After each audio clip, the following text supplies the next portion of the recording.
अब ठाकुर जी के सामने बड़े बड़े कढ़ाई रखी, तो उस दिन पुजारी जी से गलती ये हो गई कि सामने मिठाई रखने की जगह, खीर रखने की जगह उन्होंने कड़ी रख दी। कड़ी रख दी, कड़ी के पीछे चावल रख दिए, चावल के पीछे मिष्ठान रखा और सब सजा दिए सामने। और सजा करके रसोई घर की किवाड़ लगा के 45 मिनट का भोग लगता है, 45 मिनट के लिए पुजारी जी चले गए। 45 मिनट बाद जैसे ही पुजारी जी भीतर आए तो क्या देखा, सिंहासन पर ठाकुर जी है ही नहीं। ठाकुर जी है ही नहीं वहां पर। पुजारी जी बोले, अरे भैया ठाकुर जी कहां गए, पूरे मंदिर में हल्ला है, वो सब इकट्ठे गए, ठाकुर जी कहां चले गए। कोई न कहीं बोले छोटे से ठाकुर जी हैं, सके इनमें कढ़ाइयन में गिर गए हो, छानो। तो सिंहासन के आगे वाली जो कड़ी की कढ़ाई ही कही जैसे ही छानी, तो जैसी छानी तो वहां में ठाकुर जी निकल आए। अब तो महाराज पुजारी जी बड़े जोर से हंसे, बोले अरे लाल जी को कड़ी इतनी भाग गई, इतनी बढ़िया लगी कड़ी की, वहां में कूदे ही गए। अब तो भैया रोज कड़ी बनेगी ठाकुर जी के काज। अब तो कोई भी उत्सव हो, कछु भी हो, रोज कड़ी बन रही है, रोज ठाकुर जी के आगे कड़ी रखी जावे। 10 दिन तक रोज कड़ी रखी, तो 10वें दिन रात में सपने में पुजारी जी के सपने में ठाकुर जी आ गए और रोने लगे जोर जोर से।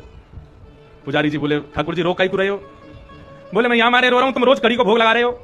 बोले मैं तो यहां मारे लगा रहा हूं, बाद में आप कड़ी में कूद गए, इतनी बढ़िया लगी कि वहां में डूब ही गए, तो हमको लगी कड़ी ज्यादा पसंद आ गई है, तो रोज कड़ी को भोग लग रहा है। ठाकुर जी बोले, अरे मैं कड़ी में कड़ी खावे को ना कूदो, तो फिर काय को कूदे। बोले तुमने खीर दूर रख दी, मैं तो खीर खावे जा रहा हूं, बीच में कड़ी पड़ गई, सुबह में गिर गो। अब तुमको लगी कि मुझको कड़ी पसंद है तो रोज कड़ी को भोग लगा रहे हो। भैया मैं तो खीर खावे जा रहा हूं। फिर पुजारी जी ने क्षमा मांगी, अरे हमसे अपराध है गयो।